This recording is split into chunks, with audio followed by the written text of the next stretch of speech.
Hey there. So, welcome to Chihuahua School and welcome to our workshop on separation anxiety. This is a behavior that I get asked quite a lot about because it is very typical of the average Chihuahua to become very anxious when their owner's not there. They do have kind of like this tendency to pick a favorite in the house and then just want to be with them all the time. So, separation anxiety is kind of that behavior. It creeps up on you a little bit and you don't always realize it's happening until maybe your neighbor tells you that they're barking constantly when they're not there, or they're starting to worry themselves, chew themselves, or do something like that. Now, because this is quite a big subject, unpicking separation anxiety is a big subject. I'm going to separate this live into two. So I'm running one tonight and one tomorrow night. I'm kind of going to break it up into the first one is what is it? What's the risks? What you're looking for, etc. And we're also going to talk about why the conventional training that you get talked a lot about isn't really going to work, isn't really going to help you. And then in the second one, we'll put a plan together to help you overcome your Chihuahua separation anxiety. Now, one of the things you will have to think about is how you're going to train this out. Because one of the issues around separation anxiety is rehearsal. Now, I talk a lot about rehearsal in the training at Chihuahua School, and rehearsal is something that your dog practices daily, possibly hourly if it's separation anxiety. And in order to unpick this, we need to prevent rehearsal, which can be quite difficult if you need to move about your house and you need to go out to work and take the kids to school and all of that kind of stuff. So if you want to unpick this, you probably need to do this at a time when you're going to be spending a little bit more time at home. So maybe over a long weekend, or maybe over a holiday or something like that, because it is going to be quite difficult to unpick if you are just doing it and your dog is practicing it every day. So first of all, what we're going to talk about is we're going to actually look at what separation anxiety actually is, so you know what you're looking for, because it can be confused with other behaviors. So hold on a minute. I've got a kind of little slide thing here because oh no, that's not the right one, because it kind of helps me remember where I am. Now, okay, let's just get past him. So what is separation anxiety? So it's a behavior that's related, or a fear-based behavior that your dog develops when you're not there. Okay, so it can be fairly mild, and it can be quite serious. Okay, so it could just be panting, chewing, self-soothing, which is kind of licking. It could be barking, it could be whining. Okay, so those are all behaviors that your dog might start to exhibit when you're not around. Okay, now that might be when you're going out, or it might be just when you leave the room. So your dog might become very anxious when you get up and go out the room, or it just might be when you go out the door. So it depends on where your Chihuahua actually is with this. Okay, if your Chihuahua is anxious just when you leave the room, you have actually got quite a lot of work to do. But the good news is it can actually be resolved. Okay, so I don't want you to think that you've got to start not going out anywhere and making all these crazy arrangements for your dog. We can unpick this behavior. So the first thing is understanding the behavior itself. So studies have shown that separation anxiety starts to kick in about 10 minutes after you've left. Okay, and it's not to be confused with boredom. Okay, boredom is kind of like when your Chihuahua is anxious because they've got nothing to do, or they've been put in a crate with, and and it's not the right it's not the right thing for them at that particular time. So destructive behavior because your Chihuahua is bored is very different to the separation behavior that they do because they're anxious. So it is very important that we understand the two differences. Now, separation anxiety is really stressful. Okay, it's really stressful for the dog, and it's really stressful for the owner. And one of the issues is it becomes cyclic. Now, if you're familiar with Chihuahua School and you're familiar with the way we teach, we talk a lot about our dog's emotional bucket and what is in that bucket, because the output behavior that your dog is going to give you is actually driven by what is in their bucket and what they're able to cope with. You kind of know the scenario, isn't it? Because the same thing, emotional buckets apply to people as well.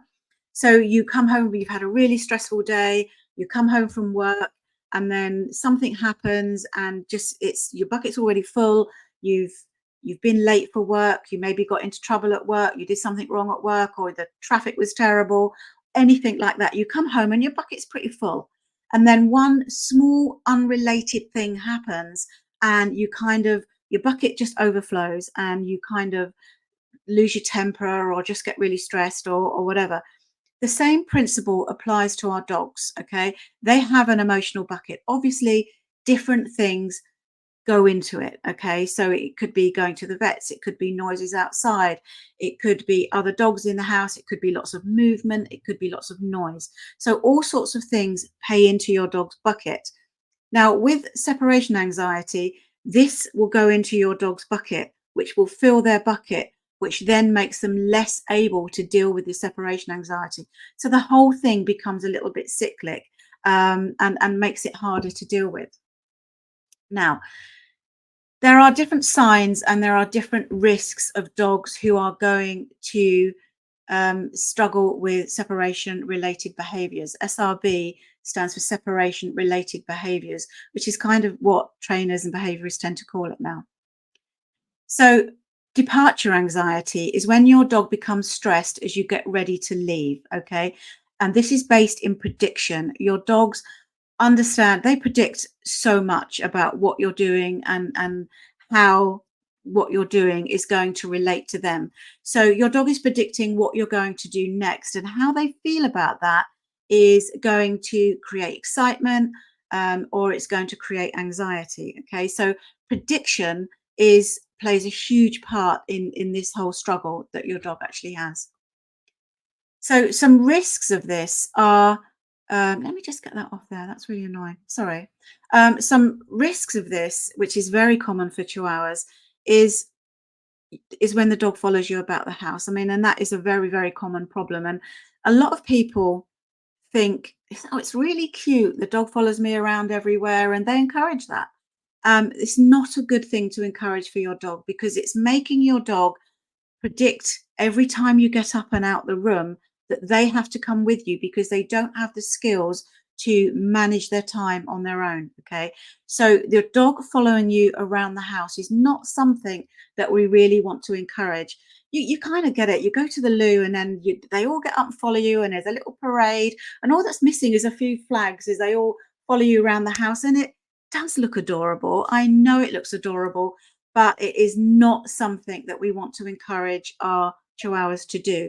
We need, and I'm going to talk to you more about this, but we need to encourage independence away from you. Okay. Now, the other risk for Chihuahuas is they do tend to pick a chosen one. Okay. Someone that they want to be with the most, and quite often that will be the main caregiver, the person who is going to be feeding them, who's going to be walking them and dealing with their general everyday. So it's also a good idea.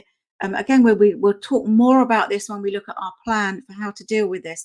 But for your Chihuahua to have other people taking care of them, and if you're living on your own with your dog, then that's probably not really very practical. But it is something that you kind of need to think about a little bit. So getting your Chihuahua comfortable and happy around other people, so that when their chosen one actually isn't there, they have the skills to cope with this. Okay, so I hope that makes sense. Now, another sign that possibly your Chihuahua is struggling with um, separation anxiety is a crazy greeting when you get back in. So that could be jumping up at you, barking like absolutely like a nutcase, just crazy overexcitement, and in some cases peeing. And I did actually have a conversation, a very brief conversation with somebody in our positive Chihuahua training group whose dog would just pee everywhere when the husband came home. Okay. Now that is an involuntary wee. It's not something that your dog is doing on purpose, but that is a clear indication that your dog is struggling with separation anxiety and really, really finds that person not being there is really stressful. So other risks to your dog, or other risks that will start to grow separation anxiety, can be cognitive decline. Now, cognitive decline as your dog gets older is the structural changes in your dog's brain. Okay, it happens to us all. Any mammal's brain, as they get older, it will start to decline. So quite often that can happen. And let's get rid of that again. That's really annoying. Sorry. Um, that can happen as your dog gets older. So a dog that didn't struggle with separation anxiety might start to struggle with it now. We've kind of noticed this a little bit with our Mika now. He's kind of got he's 14 now, and he's doing very well. Still got all his teeth. Still very happy to use them. But he is very, like, he doesn't really want to be left on his own very much. So we have to start looking at how we can grow his independent, how we can, one, repair the damage in his brain, and how we can grow his ability to be independent. So dogs that are most likely to struggle with separation anxiety are obviously puppies and very young dogs and our older dogs. Okay. And older dogs for Chihuahuas. Now, Chihuahuas can live quite a long time.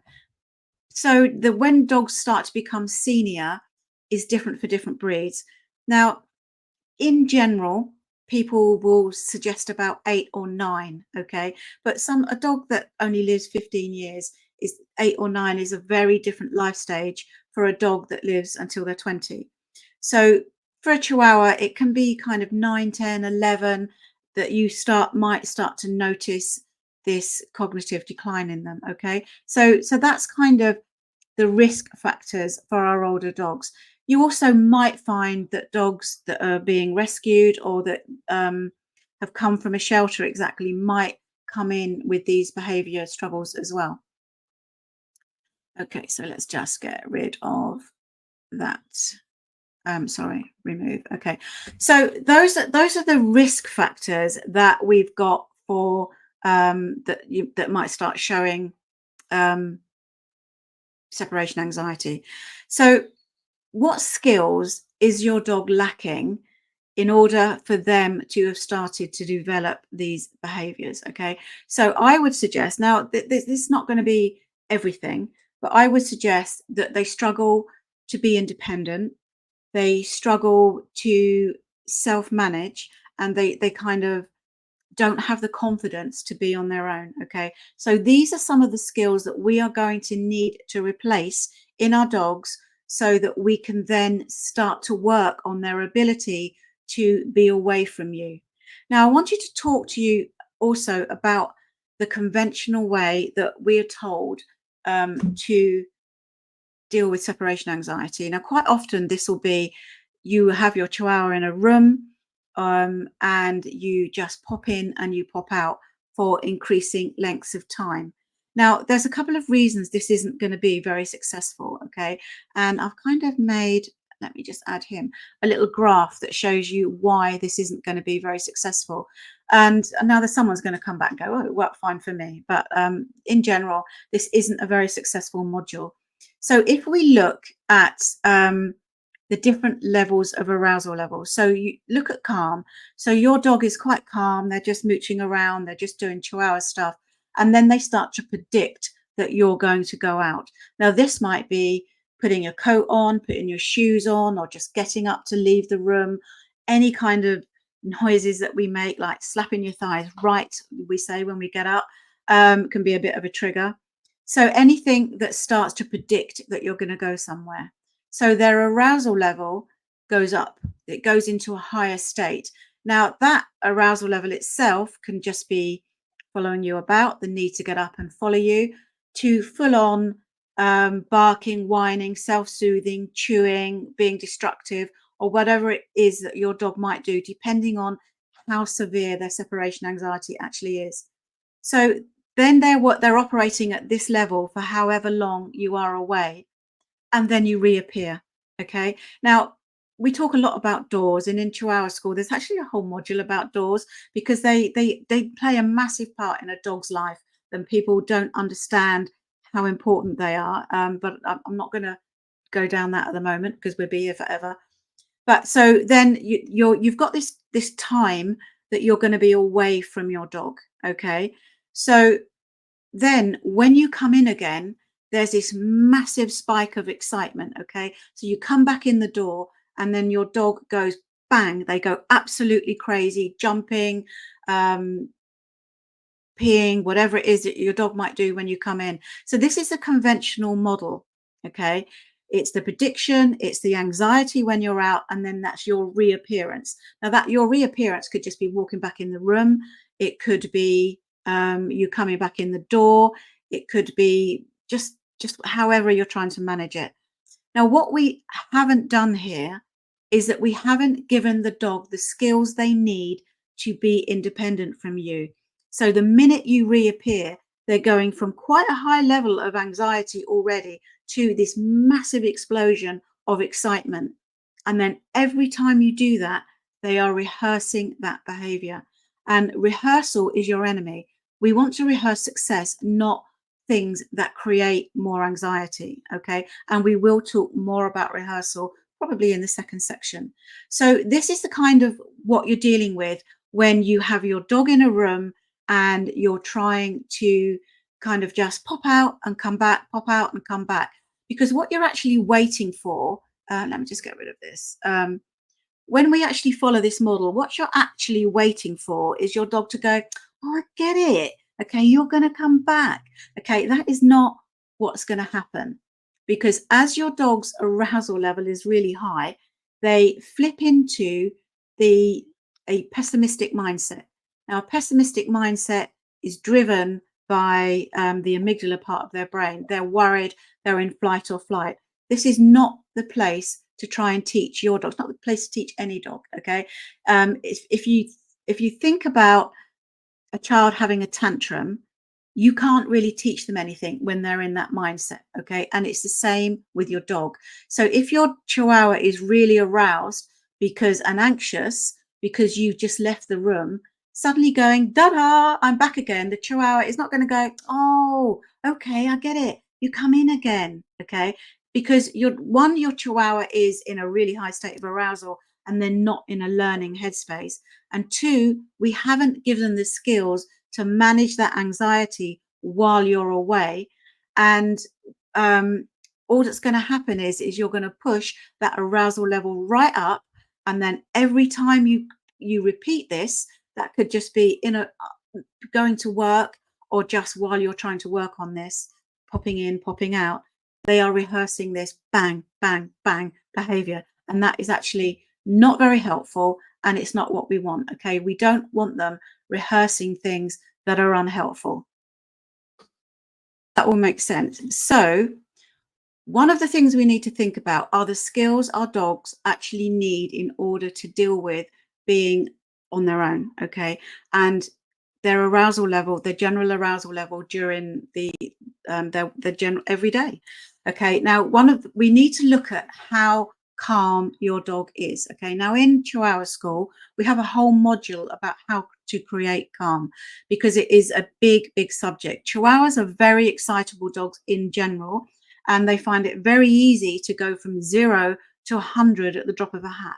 So one of the things we need to think about is how calm our dog is and how much time they spend in a calmer state. Okay. Chihuahuas spend a lot of time charging around doing what we call chee-miles. Okay. Because they've only got little legs. Okay. So they like to run about and they like to stick their nose into things, and they're up barking and they're up running about at the drop of a hat.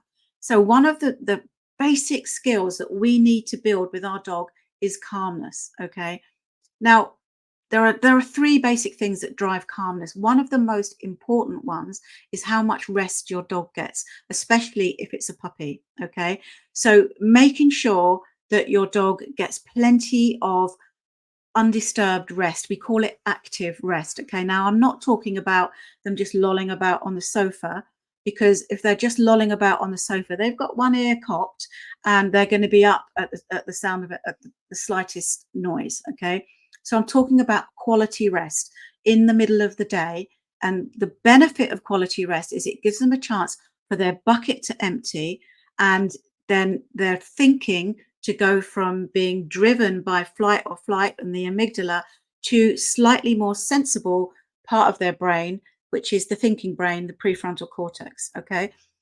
Also, making sure that they've got enough rest helps them learn because it pushes them into a parasympathetic nervous state. So it helps them learn, it helps digestion, and it's generally quite good for their health. It helps reduce stress. So one of the most important things that you need to do for your chihuahua is look at their daily routine and look at how much rest they're getting during the day. Even an adult chihuahua needs plenty of rest. Okay. Now, for Prince and Macy, we have what we call nap times, and I kind of go, they're being a bit silly now, okay, and they're being a bit chargy around and overactive and barking at stuff that they don't need to bark at, which kind of tells me that they're not in a thinking brain. So it's they have a little crate, this cozy little crate in a quiet corner. It's got a cover over it. It's got a blanket in it, and obviously some water. And I go, right, Macy, Prince, naps. And they give me the typical teenager, like, but they just trot off and they go and get in their crate, and we pull the cover over it and they go down for a nice solid nap. Now they will not interfere then. They won't be up at the minute they hear a sound. They won't be up. They just have a settle and they go to sleep, because we are taking away the ability for them interfere with something and get involved in something. So we're taking away the decisions from them, and they're actually quite often quite grateful for that. Okay, they just want to have a sleep where they feel really safe. Now, if your chihuahua is not crate trained, Minnie isn't crate trained, which is a profound regret and something that I need to do some work on, then put them in maybe a quiet room that's got the blinds closed, that's got the door shut, that's warm and cozy, and that they're not going to get interfered with. Okay, it's really important when your chihuahua is having a rest that family members learn to leave them alone. Okay, and that is another discussion for another day. But generally, there should always be the house rule that when the dog is asleep and when the dog is resting, you don't interfere with them. Okay. So if you can't crate your dog, you then just put them in a nice quiet area where, again, they're away from footfall. They are just going to be having a little snooze. So all dogs need a rest, and all dogs, it's something that you need to look at. Okay. So that's one thing. The next thing to make sure that your dog learns to be calmer is giving them dog stuff to do. Okay. So what do dogs like to do? They like to chew, they like to scavenge, and they like to lick. And these three things pay in to your dog's mental health. Okay. So making sure that they have suitable things to do is really helpful. So long-term chews, okay, are a good one. We use the hooves.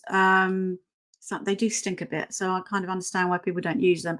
But what we're looking for is just something that your dog can nag on and not necessarily consume. Okay, I made a huge mistake with Minnie the other day. I swapped it, and I'm going to buy some sheep horns, which don't seem to be as dense as and are infinitely more chewable. And she managed to get through half of one of these things in a sitting. And then not only is that more calories than I'd want her to take in the day, but also it was really dry. So she was kind of like a bit constipated afterwards. So pick your chews carefully, okay? It needs to be something that they can't consume, but it's something that they enjoy nagging on, okay? Now for us, hooves work really well, okay? But you need to pick the chew for your dog, okay? Another good thing to use are lick mats. Now, again, chihuahuas are really easy to overfeed, which again is another subject for another day. So use a lick mat, put their dinner on a lick mat, okay? Save some of their dinner and start to manage the time for when they might be really excited. Okay, here's a lick mat with a little bit of your frozen dinner on it. So you can kind of time that through the day a bit. Kongs are a good one. Put their dinner in a Kong so they have to work it, so they have to chew for it, etc. So all of these things are things that your dog likes to do that pays into their mental health and helps reduce arousal. Another good one is scatter feeding, which is where you just throw some food on the grass near your house or in your garden, and your dog gets to hunt and scavenge for it. because these things are built into your dog's DNA. Okay. So that's just a very whistle stop tour of how to grow calmness. We've got loads about of this on the blog, and I've actually got other lives, etc., on these subjects individually. So growing calmness is really, really important to help your Chihuahua start to learn to deal with your separation anxiety. So you can start to see why it's not just an instant answer. Okay, we're not just going to get a flick of the lead or a little behavior that you get your dog to perform and it's all done. Okay, this is why I'm kind of saying that you will need to spend some time on this, and you will need to put some time aside to deal with your Chihuahua separation anxiety. Now, the next session is going to be about the plan that we need to put in place to deal with this, the games I want you to play that are going to help you grow this independence away from you, because that's the way we need to look at it. When you've got your Chihuahua in a room and then you're just going out of the room and then coming back and expecting your Chihuahua to go, oh, I get it. Okay, you'll come back. Okay. What you're not doing is you are moving away from your dog and expecting your dog to cope. We are going to flip that on its head, and we are going to teach your dog to move away from you. So your dog is making the decision. Your dog is able to cope with being away from you, and we're going to grow that in tiny stages, in small stages, where they learn to be independent from you, where they learn to self-manage and use their time away from you without this need to be constantly around you and constantly with you. So we've done half an hour here now as well. So I won't go on and on because you're just going to fall asleep. So in part 2, which is going to be tomorrow night, then I will give you a plan and to show you how we're going to deal with it, and the games that I think that will be really helpful for you to play to get rid of this or resolve this quite problematic behavior. It can actually be really annoying. So I'm going to leave you there. So it's ta-ta from me now, and I look forward to seeing you in part 2. Take care. Bye-bye.